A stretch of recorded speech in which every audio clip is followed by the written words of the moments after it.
you very much, David, and hello, everyone. Thanks for joining us today.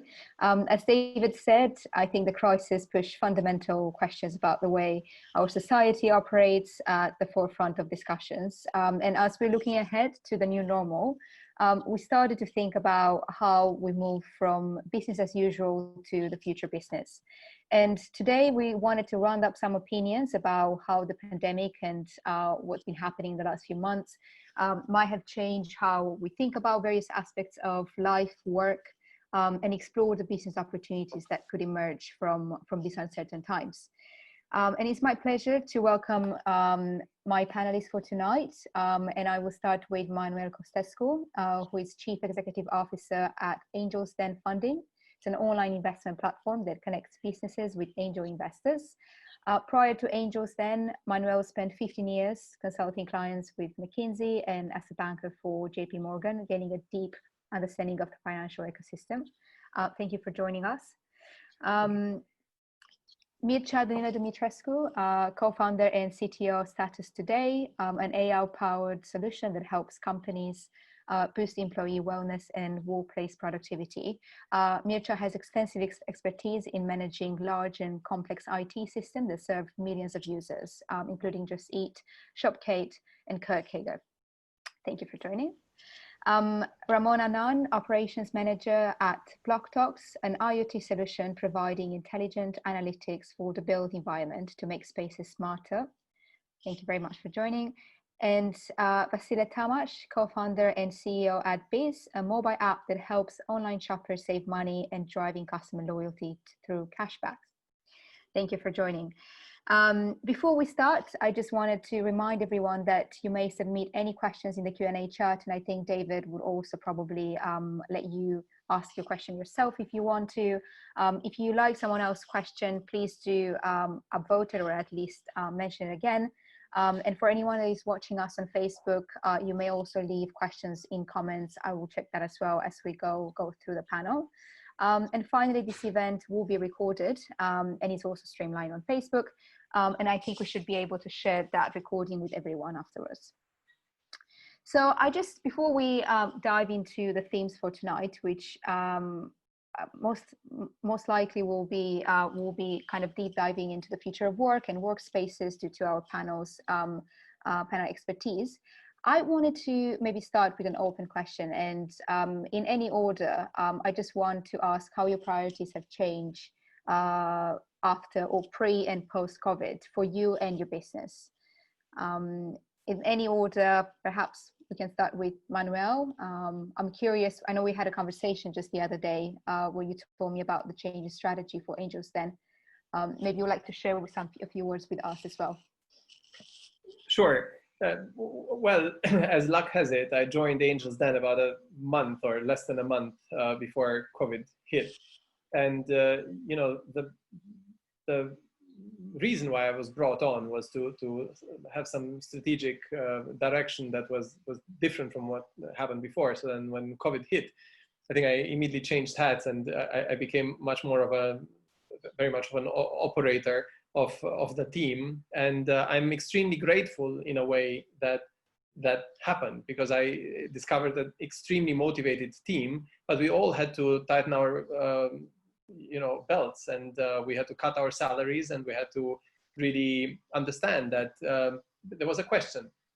Do you guys think you're better off together, or do you think that you're better off by yourselves? And I am in no position to hold anybody back. If you think that you would be better off by yourself, given that we have no idea what's going to come at us, this was in end of February, beginning of March, they all decided that they wanted to stay. So again, I'm extremely grateful to the team that I had just met at Angels Den, who were willing to take salary cuts and to say, together we will make it. And luckily, I think it was also, it was hard work, but also luck that investors kept investing, and we managed to have, 20 pitching events online, which we had never imagined would happen, because the general belief was that angels would never invest unless they were able to touch and smell the startups.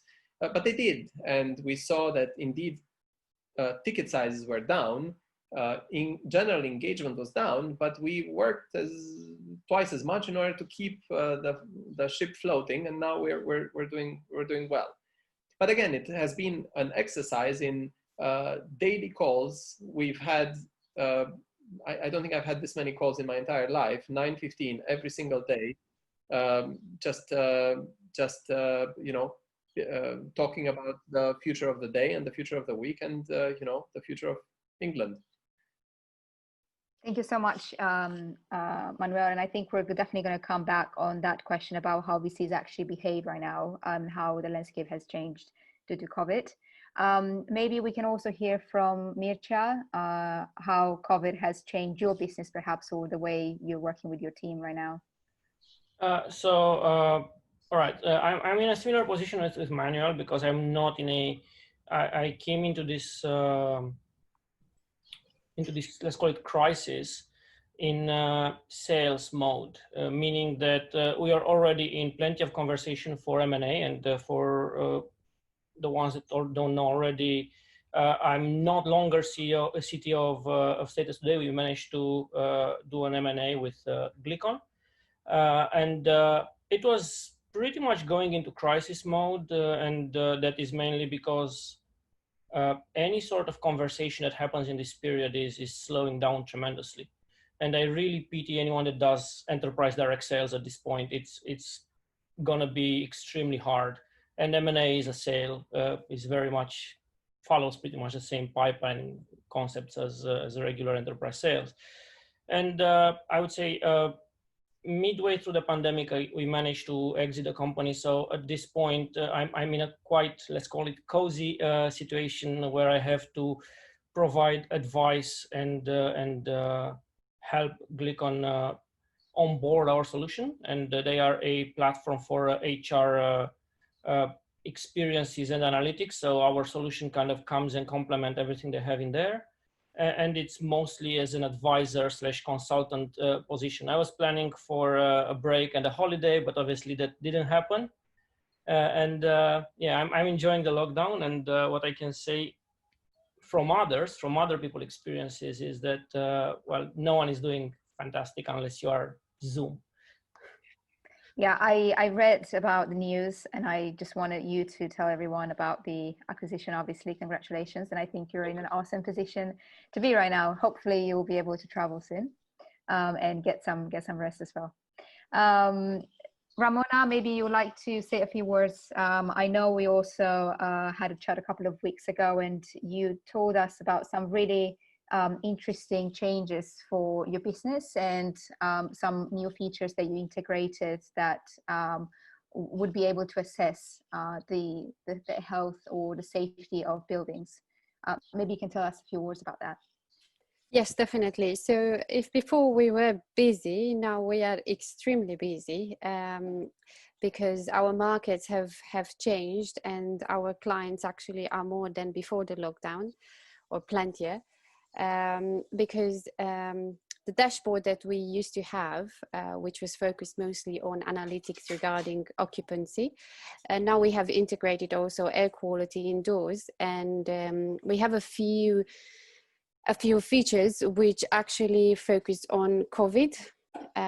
So that makes it a tool for buildings and companies who go back to work and want to protect their employees.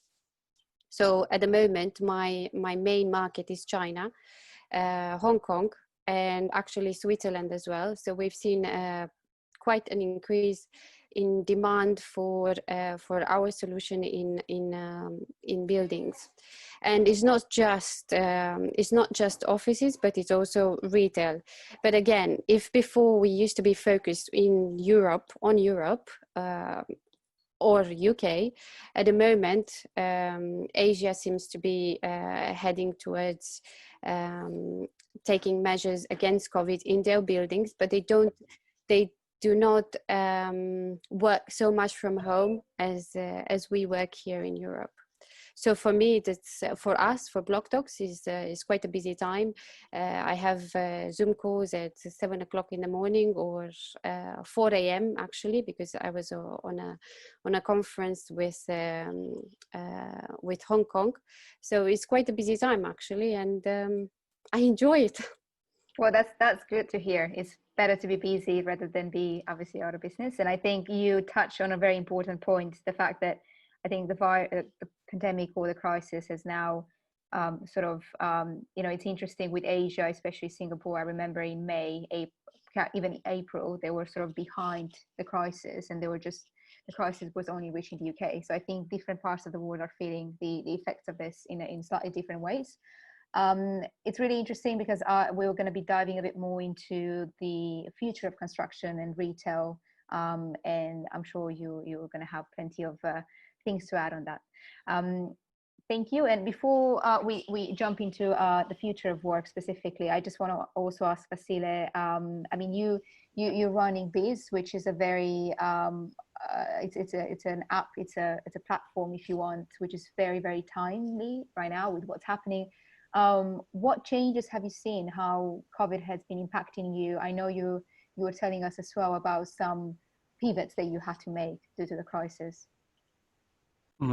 Yeah, thank you so much. I mean, in terms of how our business were affected, I think you can draw down to two perspectives. If you look at the business side and customer acquisition, growing business, we saw an increase in demand in our partners to digitalize their online channels. And I think everyone expected that. So from the business perspective, we are on a growth trend, mostly because the e-commerce had just blown up. We have a slight setback here because one of our main vertical was travel. So Booking.com was one of our biggest customers, and we lost that to the COVID. And I wouldn't say that it was comfortable, but we managed to do some pivots. So we added a new way for our partner to digitalize their channels, their sales channel. So people who were selling brick and mortars, small entrepreneurs, small around the block shops started to wanted to sell more online. So we coupled a very fast solution to solve that, and now we kind of like balance the loss that we had on the travel side. And now we experience 5x growth in terms of number of transaction, demand for our partners. So on the business side, I think it's being in online, being born in online. We are a platform which sits like an intermediary between the final client and the merchant, giving them way better access. So this was like our focus initially, to give better access to the products, better way to sell, better way to transact, safer way to transact, more efficient and beneficiary way to transact. And everything that happens now, it kind of amplifies what we've built in the last year. So that's great from us from the business perspective. From the to kind of like give a glance in the second part of the topic. The big challenge for us is handling the team. And even though if in the business side we see growth, we see demand, on the other hand, we are a young company. We're a young company. We are 29 employees to date, and we have a very iterative approach in terms of building the business, and that doesn't involve, that methodology doesn't involve a big process or like well-established processes. And that was a big hit for us. Like, everyone has to work from home now, and like when everyone was here, kind of like you could kind of like sense where the issues are, where we're not performing as well. You kind of like felt that that thing, and like everyone being separate, it kind of hit us that like people don't know the urgency to a thing or stuff. So basically, I would say that I would say that from the team's perspective, it was and A it struggle, still is yeah. a big challenge. I think, yeah, I think a lot of teams can probably relate, especially at a small level. And yeah, I could probably say the pandemic definitely disrupted the way we live and work. And it just happened almost without warning, right? I think also eventually the restrictions will be lifted, but its impact on the way we do business will definitely remain. So I just want, with your last point, Vasile, I just want also to make maybe it's a nice leeway into talking a bit more about the future of work and workspaces as well, because employees got the experience to taste the freedom right now, saving hours of commuting to work. Question a bit could be sometimes at the counter effect of losing maybe some of that productivity, but businesses have seen an increase sometimes actually in operational efficiency and cost reduction by cutting all these non-essential troubles. I want to turn towards Mircea, because what you've done with StatusToday, it's all about improving employee well-being. What do you think will be the main change you will see in the workforce as a result of the pandemic? And do people and organizations would want to go back to old ways of working? Good question. I guess, well, the answer is yes and no, and that is based on a variety of factors. So you'll have, I mean, if let's look back like 10 years ago, and everybody was going and working from the office, and look at what's going on right now, where everybody's working from home, be it that they like it or not.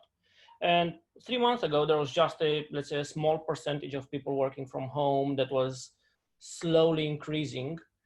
What I think this pandemic will do will shift this a few years forward, but it's just not going to put everybody to work from home. And that is mainly because there are multiple types of work, of activities at work, and some of them are suited for home working, some are not. And I'm not talking here about things where you really need to be present, say you're a cashier or you work in a restaurant. Those are the obvious ones, so it's not about that. It's about jobs in an office where, for example, let's say you work in marketing, executing marketing, everything from email to templates to surveys to ads to marketing automation, or you are a developer and you do something well spec'd and you work on that day after day and you work in sprints. Those are actually ideal for working from home. Most people in these roles hate the open plan office, myself included, where there are lots of distractions. So what working from home did for this kind of people is give themselves their own office, which is great. They deliver so much better. Then you have the other kind of work, which is the more, let's call it more creative and collaborative kind of work. And one of the things I personally miss from the office, even though currently I'm not working, I'm kind of having fun at home. I'm on holiday in a way. I still miss the whiteboard. I have a whiteboard in my house where I sketch stuff whenever I think. I need to think with the whiteboard in front of me. And when I talk to other friends of mine, because I still have some side projects, I miss the experience of writing on the whiteboard, explaining things, going to lunch together and continuing to think about the same thing and talking. And these kind of activities are not really suited for working alone at home. Similarly, I remember working with my co-founder and you receive an email and you just lift your head and talk. And that is the kind of incognito collaboration that just cannot happen if you have a scheduled meeting 3 hours later. You're not going to bring up a 2-minute point, or you're not going to schedule a meeting to discuss something for 1 minute. It just doesn't make sense. So all of this is lost. And I see more and more nowadays that people are actually scheduling meetings to catch up, and they talk. They don't talk shop. They just talk. They have they catch up on their private lives. They maintain their networks and so on. And actually, I have quite a lot of research a bit in this area due to what StatusToday was doing. Can't really share most of it because it's not published yet. But what I can say is that even before the pandemic, things that we published at some point, the more you work from home, the longer your days. So you get to split your day into multiple intervals, and people work late at night sometimes.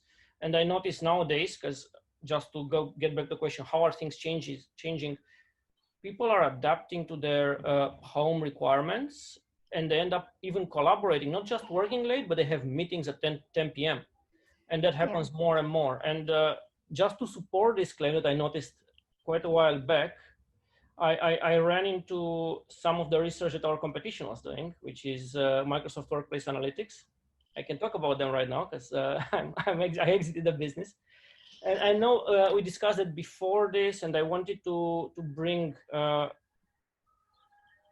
some links to papers that are actually meaningful, and I strongly advise people to read this because they're really meaningful. And obviously, I can't cover all of this research by myself because there are pages and pages. I just pasted the link over there. There are many things that are happening in the industry. And some of them are the fact that these kind of meetings, Zoom meetings, the most common ones, are getting to 30 minutes more and more, just to have less time spent doing nothing, because a lot of people in meetings are not necessarily supposed to be there sometimes, so people are getting more efficient. But also these kind of meetings are creating a lot of stress on people, as in much more stress than physical meetings, and that is being measured by looking at brainwaves. And people are just more stressed because they're doing this kind of meetings. And I pasted yet another link, hopefully is there. Yeah, I think what you're describing is probably what a lot of people nowadays relate to Zoom fatigue phenomenon, right? Where after 4 months of videos, and I think another way to, this is not really working from home. This is not remote working. This is remote working on the really difficult conditions. I mean, I'm lucky myself, but there are people that have to look after their kids or look after maybe some other people and try to work from home and still try to obviously deal with all this pandemic. And these are really severe conditions, I guess, to work from home. But what I find interesting, I know probably a lot of people attending today are from the UK or perhaps from more developed countries. I think it's been a really great experiment for more emerging markets that don't really know what remote working really means. Even in Romania, I think this is not something that has been adopted at large until now because of the crisis. And it's been a good experiment. I think a lot of companies have kind of woken up to see that to some extent the productivity increased. But you're perfectly right. I think we reach a point where you just need some interaction in your life, and you also need. There's another question to bear about employment nowadays, because we've all seen the headlines in Europe and anywhere. I think a lot of, especially startups, are at risk, and early stage startups. And many questions from an employability perspective arise in times like this, especially among young founders. So I'm thinking maybe this is a question. I mean, it's for everyone, but I was thinking maybe Manuel, because you're running Angels Den. What actions do you see as being the most important for startups in order to build resilience and shape the business during COVID and to stay relevant? Well, what I can say is I looked at the statistics and I asked my colleagues who were actually on this Zoom call to share with me what the numbers are. And indeed, we've seen a tremendous increase in entrepreneurs reaching out to us. Now, I'd like to think that we are more successful than ever, but which might be somewhat the case. But I think it's also the case that people have resorted to entrepreneurship as as a way of creating a sense of independence. I think many people have also might have felt let down. I think that unfortunately many large corporations, banks, use this opportunity to do another set of cuts, right? Which they would have done anyway if it wasn't always a difficult thing to do. But now under the cover of COVID, you can do that. And I think many people have probably felt that working by yourself is actually quite rewarding, and what better time to do it than now.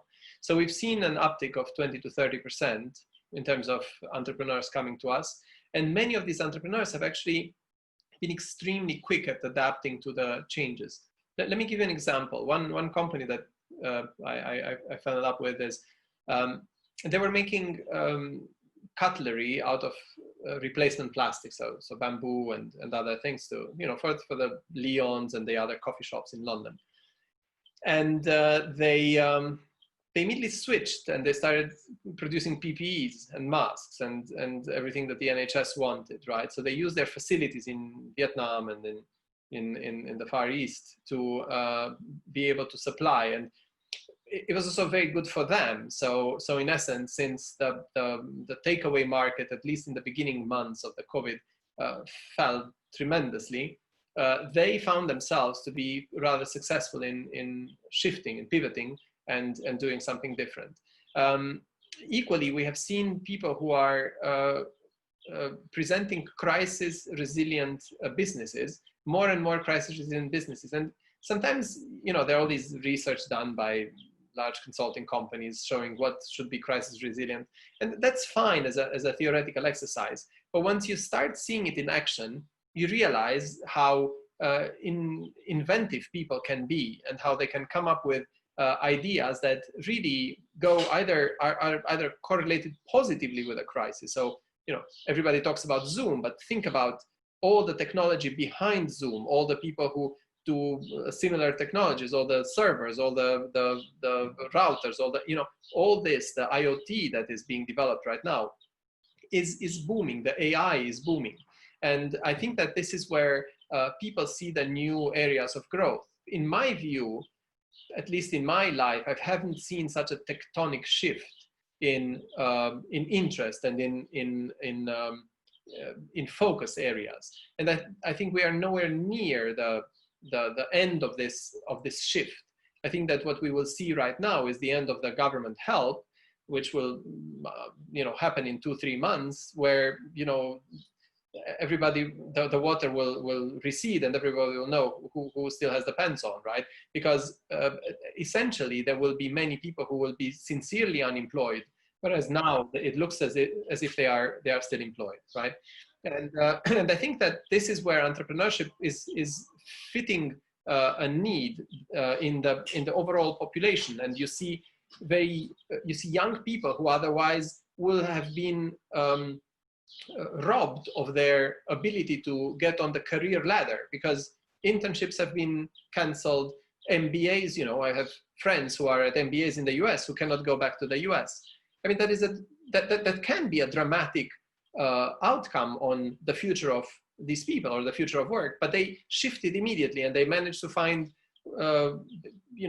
good work in London or wherever the crisis found them, which I think speaks in favor of the of the intrinsics of people, and how entrepreneurship is an immediate reflection of the intrinsics of people. A corporate job is a bit less of a reflection of the intrinsics of people. It's more of a combination of your social skills and your CV. And now with entrepreneurship, nobody asks you whether you went to a good school.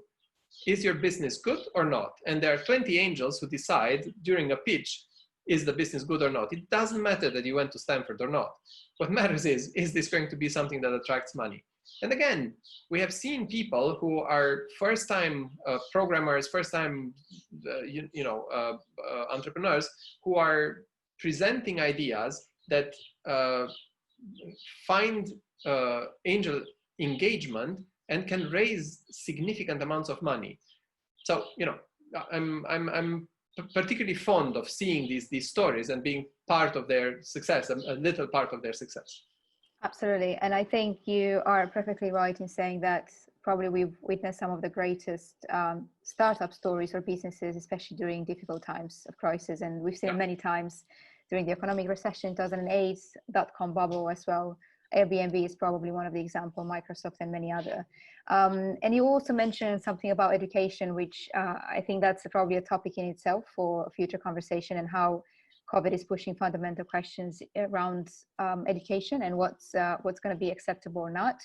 And another thing that is really, I think, affecting us all in terms of working and doing business, it's this physical distancing, which has directly changed the way people interact with physical space. And the outbreak has made the demand for many types of spaces, retail, particularly, to go down. I think particularly in the UK, we all know that the retail space, the brick and mortars, was actually decreasing, was falling even before the crisis. So I think COVID has only accelerated that.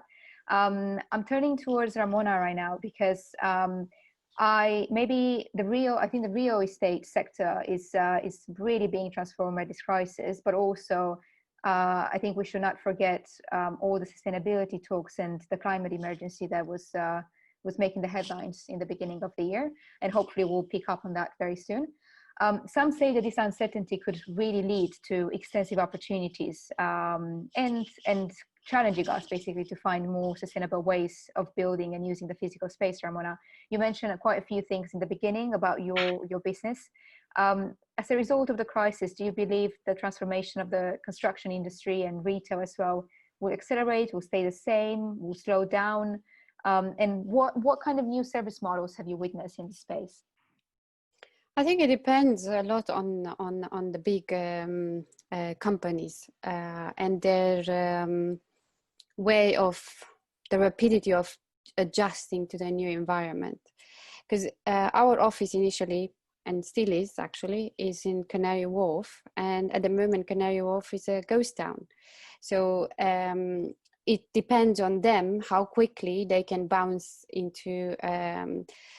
back into action by offering the social distancing facilities, as well as the well-being of all the companies as the tenants or their tenants, in order to adjust for the new measures required by the government.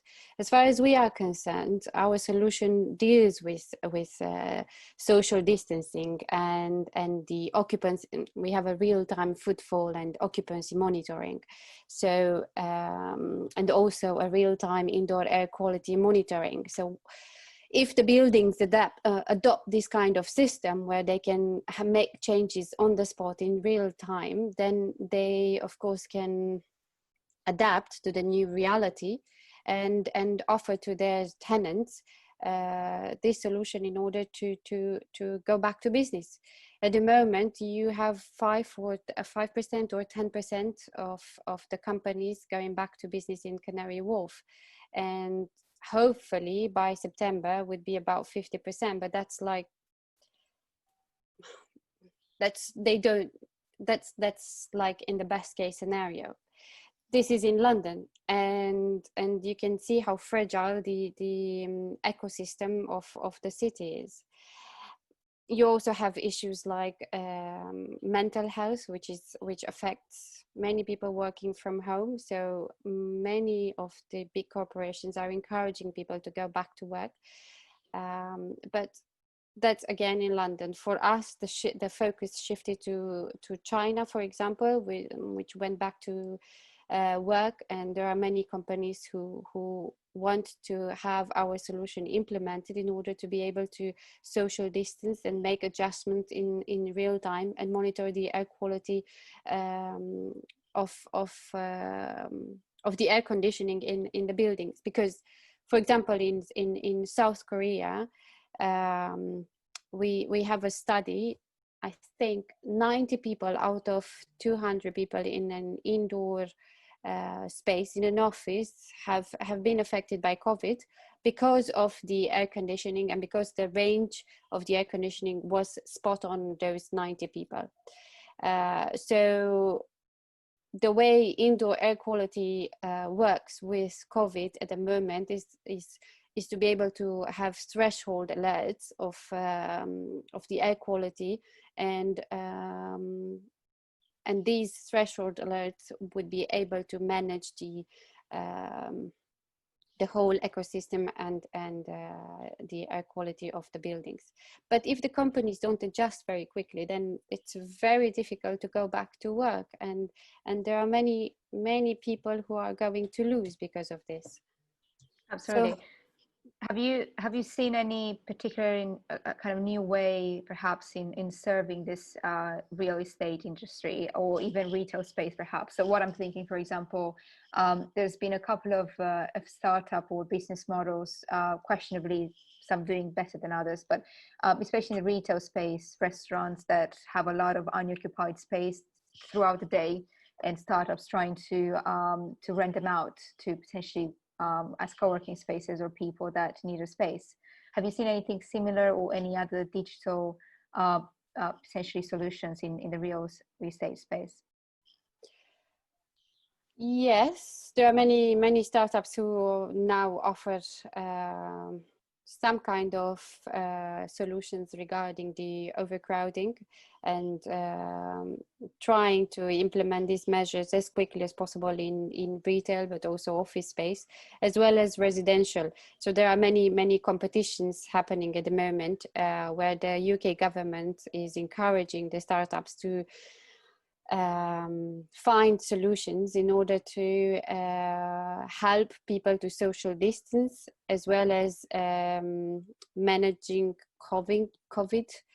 And mostly in retail at the moment, there are companies who want to implement this as soon as possible, but there are companies who actually do not want to do it because they think they can't afford it.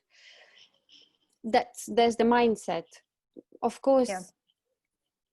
Things are not actually like that, because this is a fight for survival.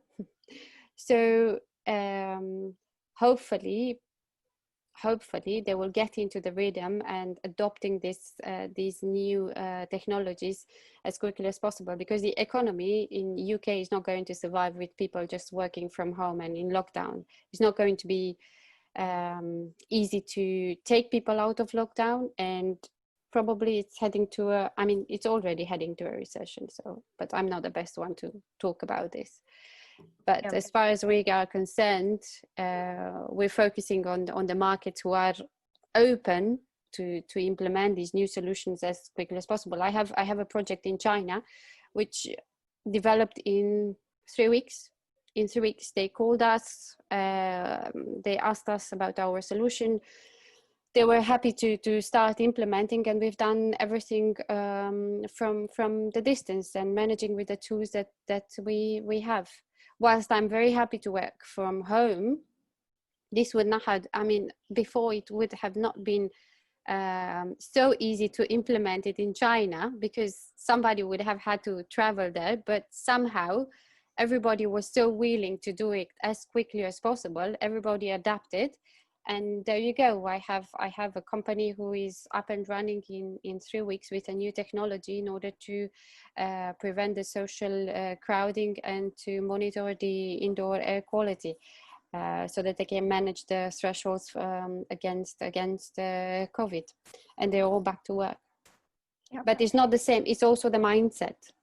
Absolutely. I think I was just about to actually just highlight on that and just say that I think as people have grown accustomed to, things like digital experiences, online banking, even telehealth right now, or e-commerce. Questionably, everyone has probably a bank account right now. Some other markets are still, obviously the financial inclusion is still a big problem, but most of us have. I think the same way people also expect similar things from the spaces in which they live, work, and play and shop. So I think these particular industries will see a huge transformation in the months to come. And you did mention retail, and that also it's a really interesting conversation and topic for us today, because the pandemic has just accelerated the retail change, with more people shopping online than ever. And again, a question probably for everyone, maybe particularly interesting for Vasile, because I'm quite curious, maybe based on data that you gathered with Beez, maybe you can tell us, give us a few more insights. What are some of the most kind of popular product categories that have been purchased during the pandemic, or what can we learn in terms of people's priorities or lifestyles based on their purchasing behavior that you've seen through Beez? Yeah, it was very strange to us. Like, we were really looking at the data, and basically, you had a very interesting transformation, because in the beginning, most of our transactions shifted from fashion to consumer goods electronics. So everyone was buying coffee machine and bread machine. Somehow in March, everyone had an apocalyptic scenario at hand. So they were like, okay, we don't know what's coming. The end of the world is coming. Something is wrong, but we have to have coffee and bread. So they bought a lot of coffee machines and a lot of bread machines. And from March, due to April and May, when people started to be kind of like, we don't know what this is happening. They started in May questioning is either this is a virus or not, or this is a government scheme or some sort of this stuff. And we had the good weather outside, and then the behavior shifted, and we started not seeing only a lot of way more fashion transactions that we saw before, like in comparison to month on month last year. But we also saw a big growth in luxury.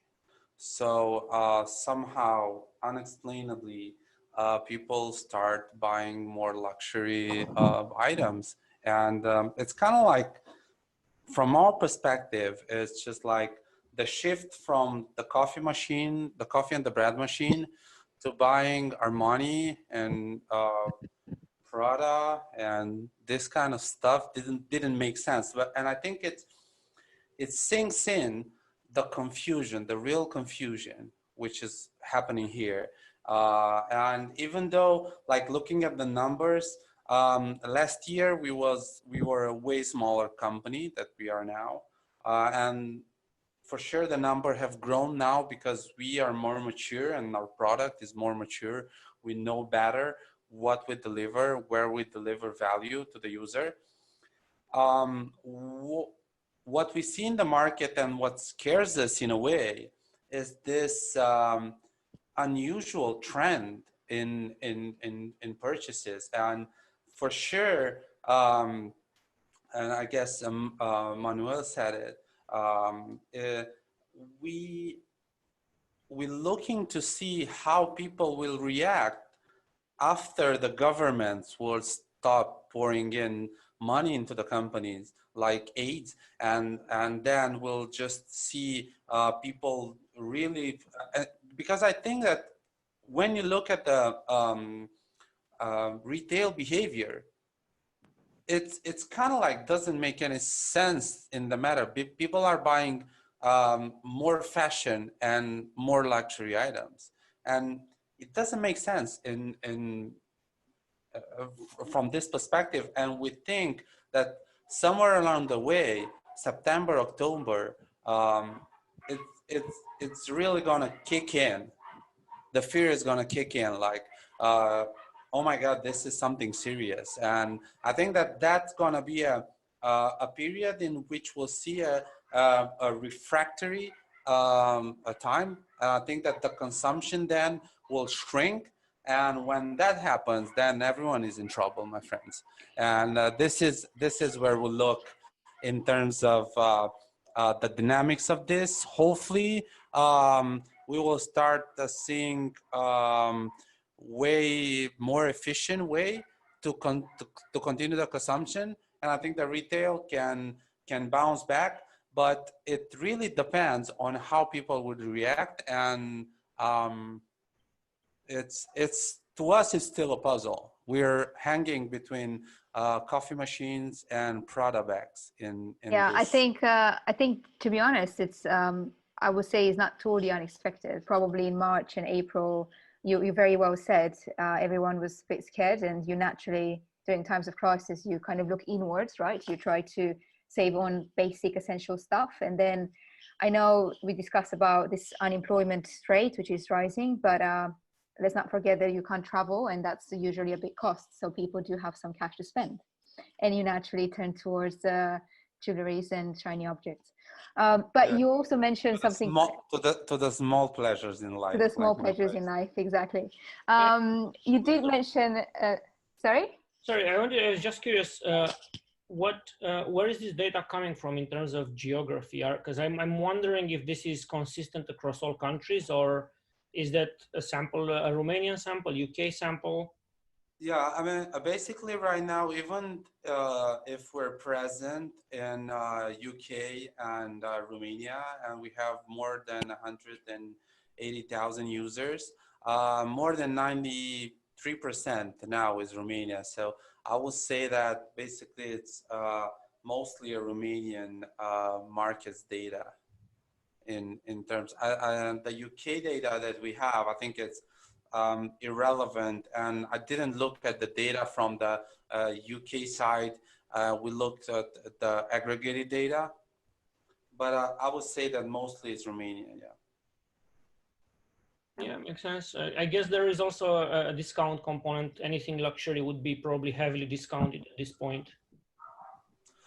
Yeah, and also the product and the shift that we did to the product, basically starting free shipping on any order, buy now, pay later. It's more mature for us now. It kind of like inclines to that user behavior. So I think I wouldn't say that this is something specific to the market because our product influence says a lot of this behavior, because we're marching a lot in our user value proposition to buy now, pay later, and to free shipping on everything now. Building like a unified checkout for 500 stores with one click away. So basically, we influenced a lot of the user journey, and I think that the data might be affected from the gain and the traction that we see in us maturing the product and offering a way better value proposition for our users. But it's still something that it was kind of like blown away from our perspective. Yeah, I'm sure. Yeah, I think Mircea, we're probably both kind of thinking the same about this discounts potentially maybe shortening the decision making. But one thing that I'm a bit reluctant about is how you actually replicate impulsive buying in an online environment, which that's quite difficult to tackle, I guess. But anyway, that's a question for a retail specific theme. I think some of our attendees are probably also startup founders, and we have Manuel on the call. We haven't really talked much about the investment landscape, and I think a lot of founders are potentially looking to fundraise. I am curious because most startups and scale-ups are dependent on raised capital to fund their growth and quite anxious about access to capital these days. Some are just about to raise maybe the next round. Some are in the midst of doing so, and others perhaps are in doubt on what will happen with the valuation of the company and how investors will even behave during this crisis. Based on what you've seen in the last few months, Manuel, has this crisis changed the investment landscape? Do you think VCs are more passive? Are more operational? Are they looking just at their current startups they have in their portfolio, or they're looking to invest in other companies? So the question is very good, but also quite complex. And I think it's a bit misleading to try to give a simple answer, but I can give you bits and pieces of observations that I have, and they're just my observations. Take it with a grain of salt. But on one hand, I see a lot of angels who say, look, we act as exoskeletons of the companies that we have invested in. Why do angels invest? They invest because of the financial gain, yes, but they also invest because it's almost like a second life for them. They might be in corporate positions. They might know that they don't want to keep doing whatever corporate job they have for the end of time until retirement, but rather when they reach 50 or mid 50s, they would like to take more of an active role in the company that they have supported. So they want these companies to survive. These companies are now valued at 3, 4, 5 million, and they hope to bring them to 20 million, which would give them yet another breath of fresh air once they reach their 50s, and they can start operating some interesting company later on. So again, these angels are interested primarily in doubling down on the investments they have made. And these are not silly investors who throw good money after bad. These are investors who say, if the company is in trouble right now, it's not because of the idea. So to put it differently, they wouldn't invest in a poor idea. They would invest in an idea that is still good despite the crisis, but it's encountering some difficult moments, right? Some slippery slopes because the suppliers don't supply whatever they need to supply on time, or because people don't pay their commissions on time, or whatever, right? Things that have to do with a crisis, but they don't have to do with the idea. So this is one category of angels. Then we see another category of angels who, this was more at the beginning, who panicked completely. They paralyzed completely, and they said, I have lost so much money, I cannot invest right now. Now, that also went away pretty quickly. The markets recovered. So, when they lost money in the public markets, they said, oh my God, all my savings are gone. So I think that shock went away rather quickly. However, we still see people on the sidelines who say, I will invest again when the world will be upside up. Well, then there are others who are more contrarian and say, well, when the world is upside down, that's when the opportunities really start materializing, or at least they start becoming of a size where the valuations are a bit down, the good ideas are self-selecting themselves. So, that's when they invest. That being said, we see that the ticket sizes are about 30% down. It's a very rough estimate, so I don't want to make a big deal out of it, but I see roughly a 30% cut in the tickets that I see angels deploy. That also gives them the opportunity to deploy in more companies. So it doesn't necessarily mean that their total amount has gone down significantly, because again, think about the amounts that angels invest. These are not amounts they're quite discretionary and disposable, right? This is not the education of the children that they're putting on the line. This is not the mortgage that is suffering from this, right? So I think the total amount is now distributed in more companies, and again, with one pocket to the companies that they have already invested in. So they do follow-on rounds, or they lend money. We see quite a significant increase in lending.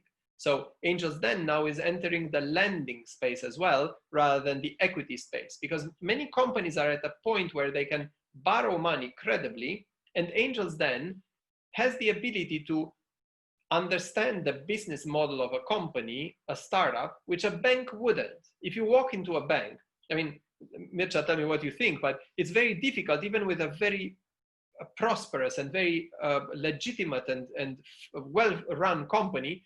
If you go into a bank like HSBC or somebody who's been around for 100 years and not much has changed in these 100 years, right? It's very unlikely that they will have the ability to see through the fact that you don't have 5 years of financial of P&Ls, right? Whereas at Angels, then we are able to compensate for other factors that we see, and we see that this is a trend in terms of credit lending by investors. So for the founders who are on the call right now, think that if your company is already revenue generating and you have invoices, you have something that you are able to, this is something that we see a trend increasing right now. And again, angels are willing to give loans rather than just equity.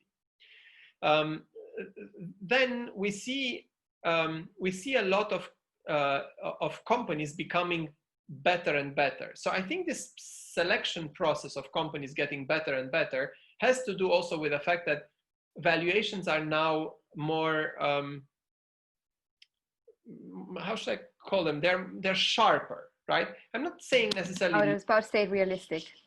But they're a bit more realistic, right? If you live in a bubble where everything is just, floating, there's a high tendency for people to say, let me punt around. Let me just say that my company is worth 5 million. Why? Well, because I say so, right? Whereas now people are asking, so explain to me, justify it. So when people say valuations are down, then they're partly down because the effervescence of, startups has become more realistic, but also because if you look at the financial plans of these people, the markets have shrunk. Not all markets, but as Vasile was saying, some pockets of the retail market have shrunk. Others have grown because there's a substitution effect, and we see this substitution effect. It is a critical effect in understanding consumer behavior. Individuals live also, amongst other things, by hedonistic needs, right? When you are working for a large corporation, when you work for JP Morgan, you get your salary is nice and fat, and you go to the restaurant, or you go on a vacation, or you go to a spa, or but you can't do any of these things. So what are you going to do? You are used to reward yourself for the hard week's work. So you buy yourself something. Otherwise, there's no pleasure in saving that money, right? If you are inclined to save, then absolutely. But most people don't function like that. Even if it's the rational thing to do, you will take some of the money and buy yourself something. The fact that nobody will see it, it's irrelevant.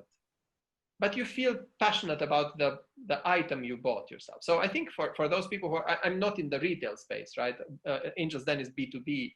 But for those who are more in the B2C, we see anecdotally around us a lot of that happening. Because you have taken away the entire fun out of life because you can't even meet people. So you need to compensate with something.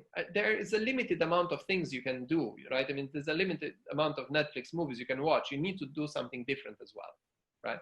So those are the some of the drivers that we see. And again, for the people on the phone who are starting up new companies, the market has not dried out at all.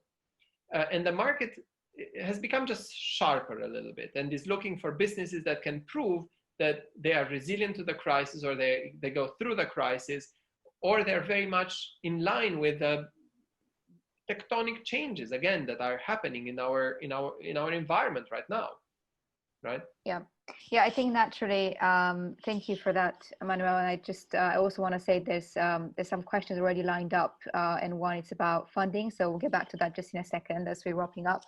But I think in terms of funding, naturally, some sectors are doing very well, such as health or e-commerce, naturally.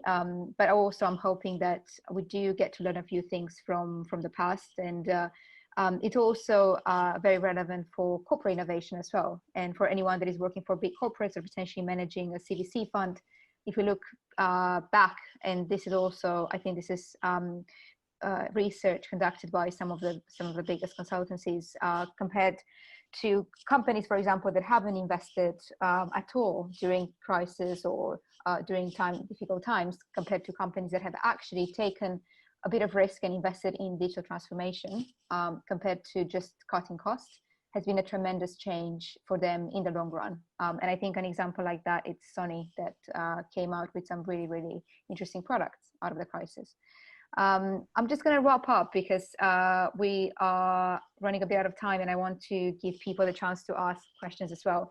And I think the best way probably to wrap up is because we have the five of you on the call running really exciting businesses and knowing your space better than anyone else. I'm curious because we're just halfway through this. I mean, well, we just passed half of this year. It's crazy how time flies, but it's just August, right? And we've experienced some immense changes over the last few months. What's the next kind of big thing that you anticipate to see in your sector in the upcoming year, or maybe in 2021?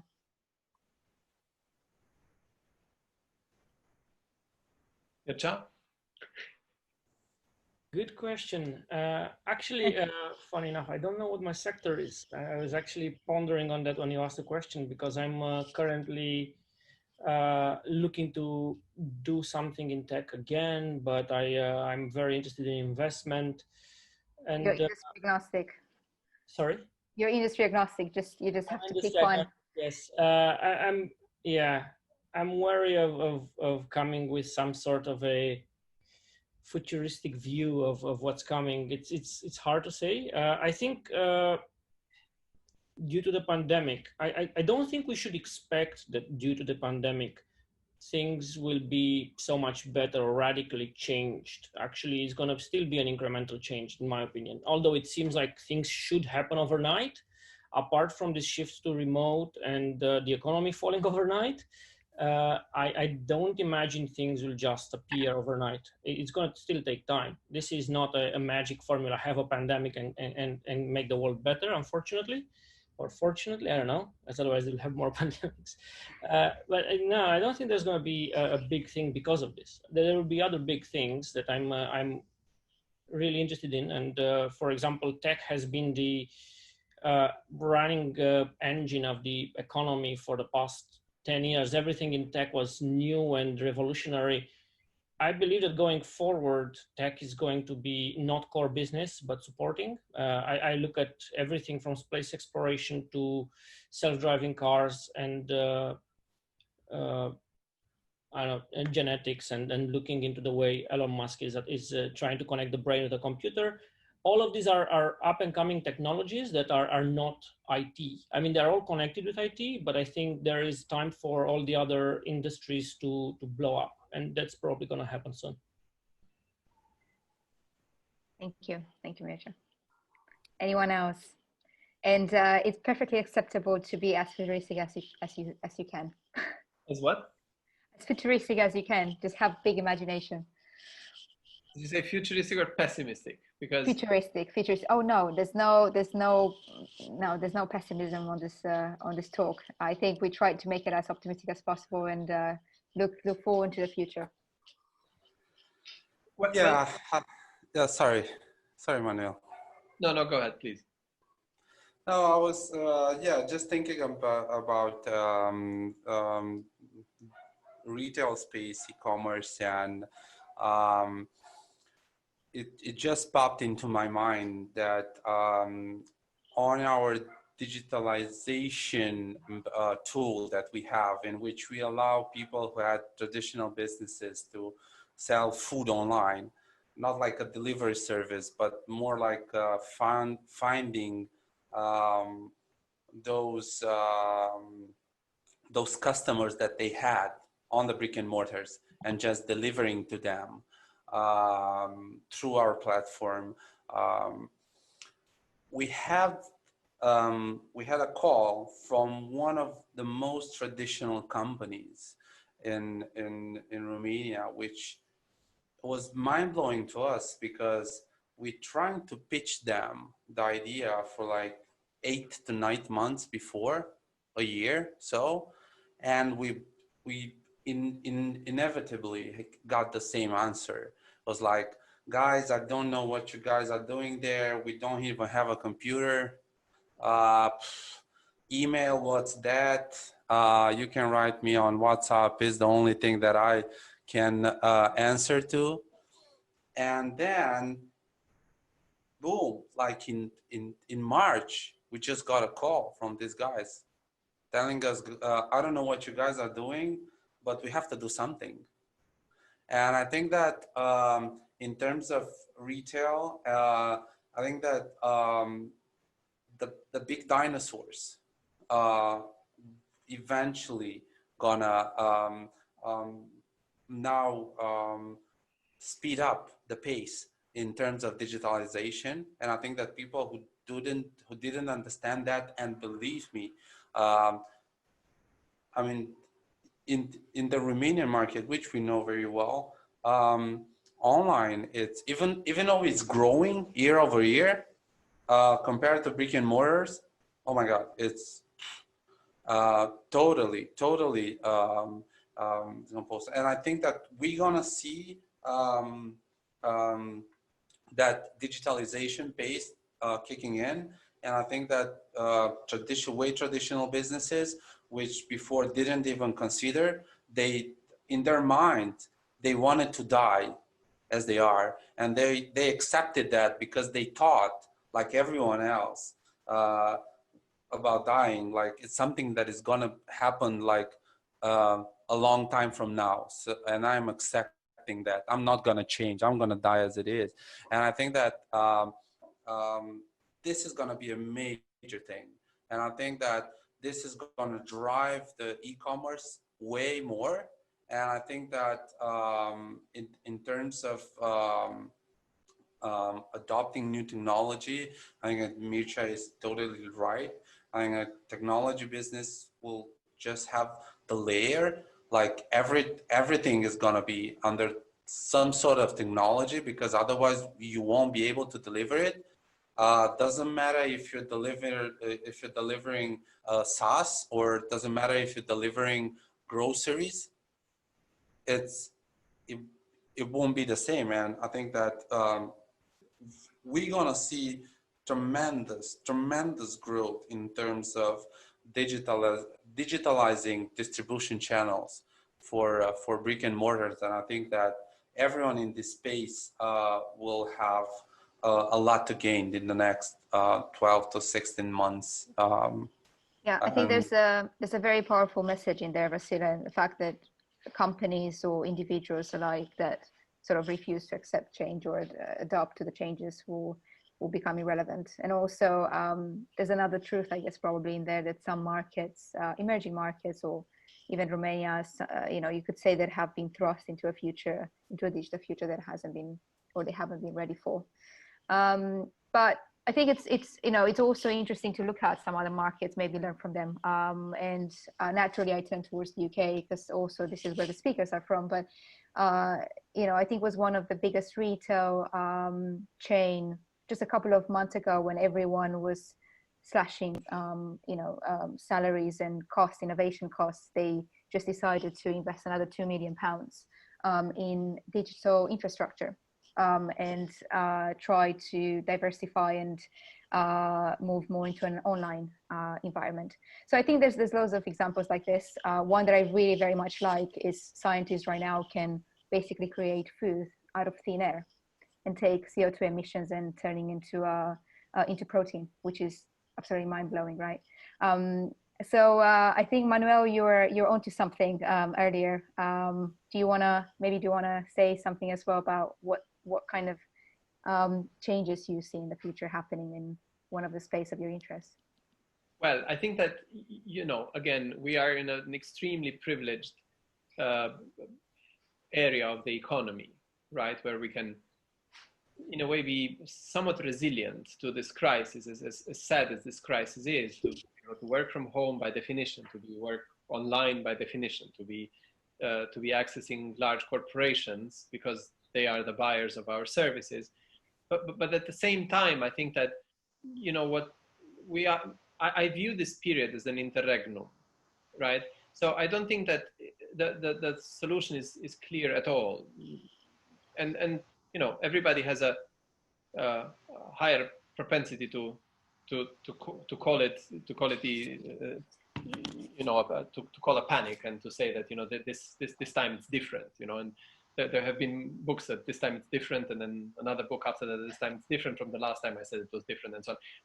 But fundamentally, if we look at what happens macroeconomically, I think that we will see a certain amount of unemployment that we have never seen before, and we will see a certain security risks and certain trends that are going to be quite widespread and sweeping.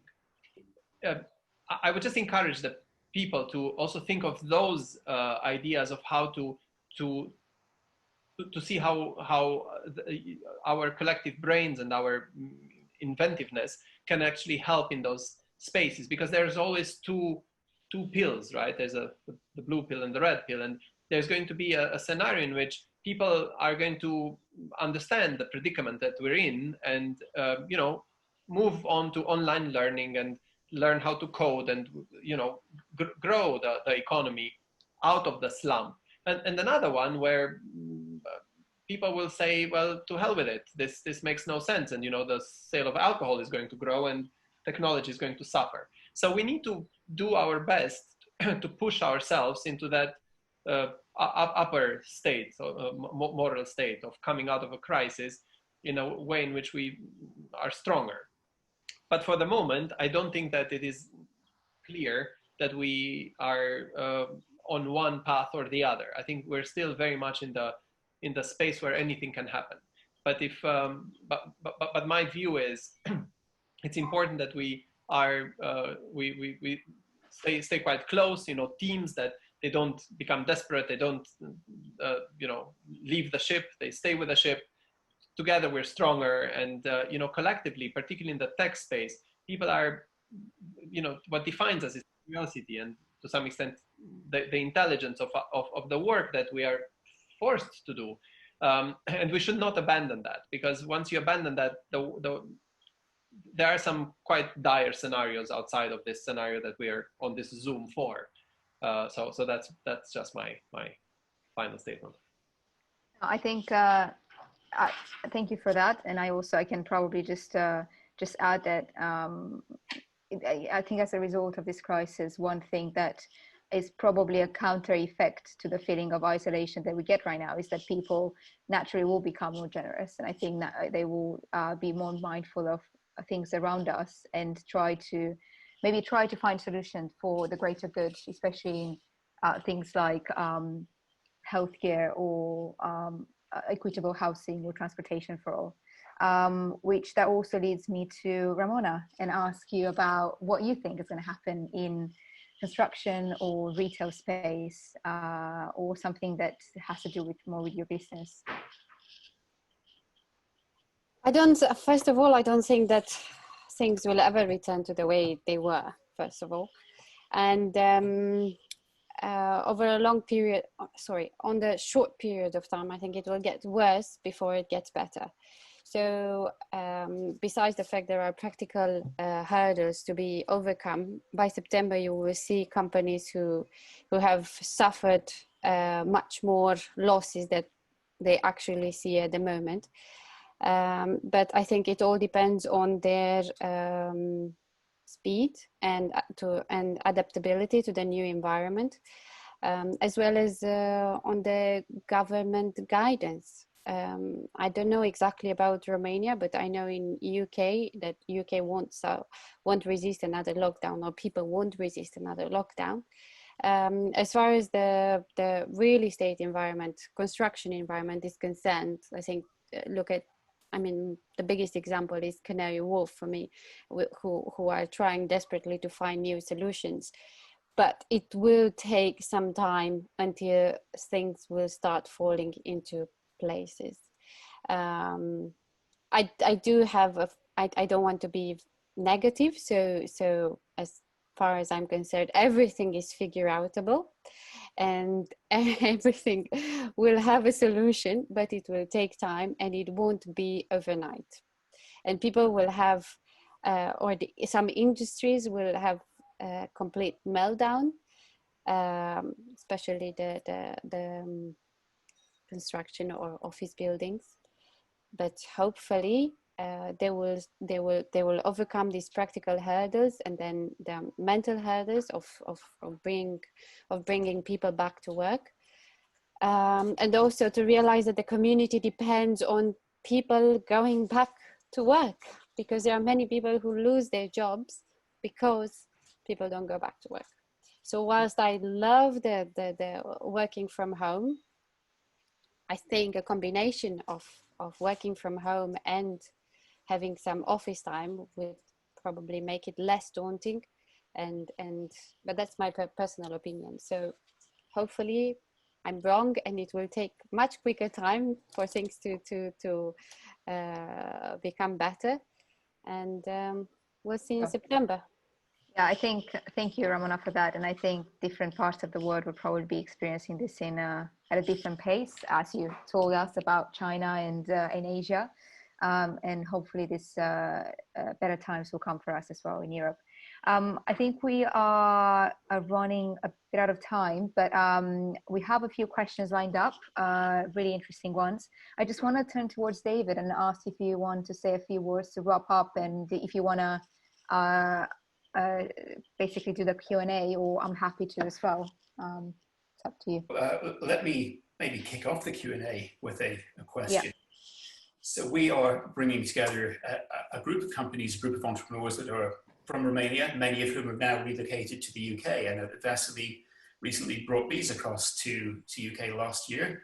And Ramona, you spoke of success of winning business in China remotely, where previously you would have had to send someone out there.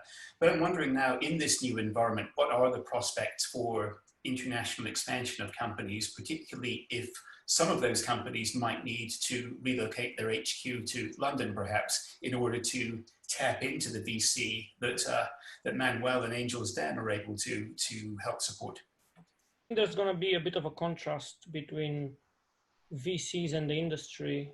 And if the UK industry is going into recession, if we're talking about VCs, they have already raised funds. I mean, those funds need to be invested. They have a set number, or not exactly a set number, but an approximate number of investment that they need to make.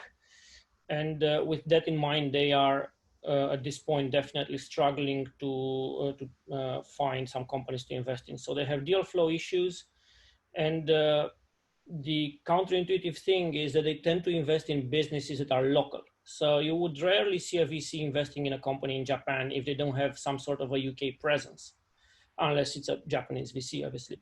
And it's similar to, let's say, American VCs who rarely invest in Europe unless you are moving to the US, or they have a European arm. Otherwise, it doesn't really make sense, because VCs, actually similar to angels, they don't see how they can add value to a company that is so remote and where they don't really have contacts, because it's very important for you to go after smart money and VCs with contacts and experience of investing in those companies. However, if the UK industry is going into recession, there's going to be very hard to grow a business here, especially for the B2B enterprise sales ones, right? I mean, the online businesses have the benefit of reaching worldwide to some degree, depending on the kind of business, but anything that is trying to sell locally will be in quite a lot of trouble. Of course, there are always exceptions, but I'm talking in general. And that's going to make it very interesting for VCs here in the UK to find the right companies to put money in. And I think Manuel might have some opinions in that area as well, because he knows a lot more than me on the angel side of things. Yeah, I on what Mircea said, because this is something that I think, particularly for us Romanians, it's very it's a contentious point. Every week maybe I get a call saying, look, there's a very interesting startup in Romania, can we get some VC or some angels from the UK to invest? And the reality is it's extremely difficult, and it has nothing to do with Romania. What I tried to do was I started with a thesis of merging Swiss and UK angel clubs. I said, now, I have a pitch online. Doesn't matter if you dial in from Zurich or from London, it's the same. No Swiss investor, no, it's an exaggeration. There's a very few, but these are companies that, Zurich and London are more integrated than any other two cities that, maybe with Dublin, but, and yet they want to invest not in Geneva. They want to invest in Zurich because you want to visit them. You want to see how their growth is affecting the community, same thing with the Brits. it's very hard for an investor, angels in London, to necessarily invest in business in Newcastle. So you don't even have to go as far as Romania. It's very difficult to go even outside of your areas of comfort. And the reason for that is what Mircea says. These angels are extremely important to the daily operation of these entrepreneurs. They come into your office. They are angels who spend 1 day a week in the office. Now there's no office, but it doesn't matter. They still do things and they meet for coffee. I met people in the park. You know, sometimes when we were allowed to meet one other person, that's when I started meeting people in Regent's Park, you know, at a meter distance, and, you know, taking long walks. But it's critical for them. They don't do business unless you're there. So in a way, there's a way around it, that Romanian companies, Swiss companies, German companies can incorporate in London if they believe that the UK market is the market that they want to tap into, which I understand that they would, because they want to open operations in the UK, and because the pockets of London are very, very deep. So when in doubt, you know, if you have a business that is global in nature, then I think incorporating in the UK, it's probably a good idea, because it gives you access to probably the deepest pockets in Europe by a wide margin. Well, 70% of the VC money in Europe are still in the UK, so. Exactly.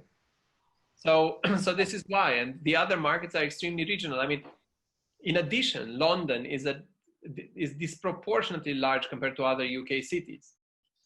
Germany doesn't have that problem, right? Düsseldorf is not much larger or much smaller than Frankfurt compared to Munich, compared to Berlin.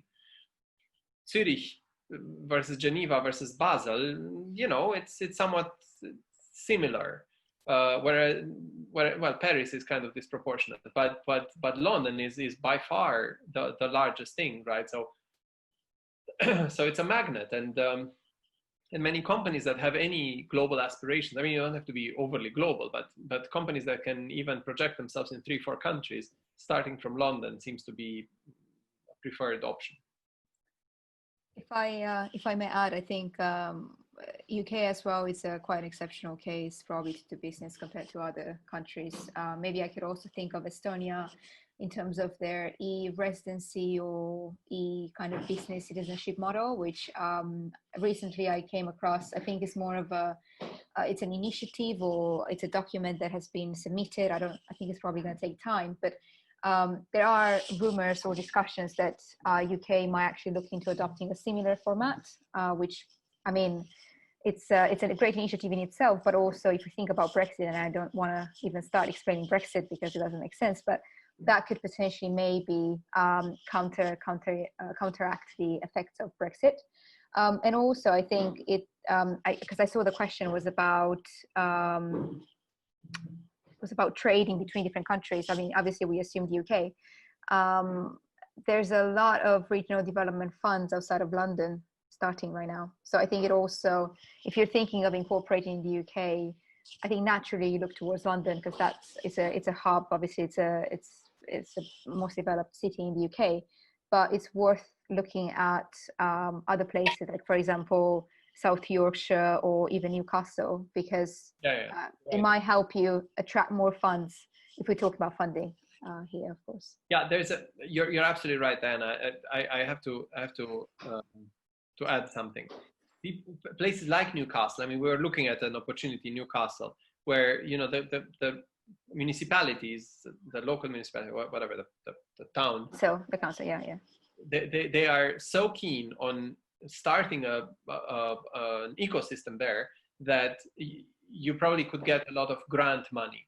But that's a bit different from angels money, right? So the grant money is certainly lovely, and we're familiar with that, but it doesn't necessarily have the same attributes as angel money. Now, in addition, what people online are probably already familiar with is the tax system in the UK provides such advantages to people who invest in startups that are incomparable to whatever you would find in Germany or in Switzerland or in France. So this is another reason why a British investor will never invest in a company that is not in the UK, unless it's ceteris paribus, 30% better in valuation, 60% in loss absorbing capacity. It's just the stakes are the cards are stacked against you if you're not UK incorporated vis-a-vis UK angels. Yeah, exactly. David, any? I think there's a couple more questions if we have time for them. I think we are probably running tight on time now. We are hitting 7:30, which was the allocating space. And of course, we have a couple of hours time difference for our Romanian-based colleagues. So I'd like, therefore, to take this moment to thank everyone for coming to attend the event. Of course, thank you to Manuel, to Mircea, to Ramona, to Vasile, and most especially to Diana for chairing this panel so well. And we will hope to do another one of these in the months ahead. We will, I hope also, depending on the quality of the recording, we should put it up on the YouTube channel, and you will get some details of that from the UK Romania Group Facebook page. I think it will also be shared by Romanian IT and by R10 Ventures. So thank you all for coming along. I hope you've found this useful. Do get in touch if you have any follow-up questions.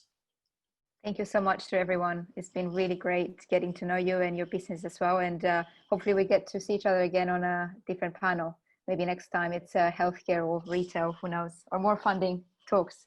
We'll see. Thank you so much. Thank you. Thank you, Diana. Bye-bye.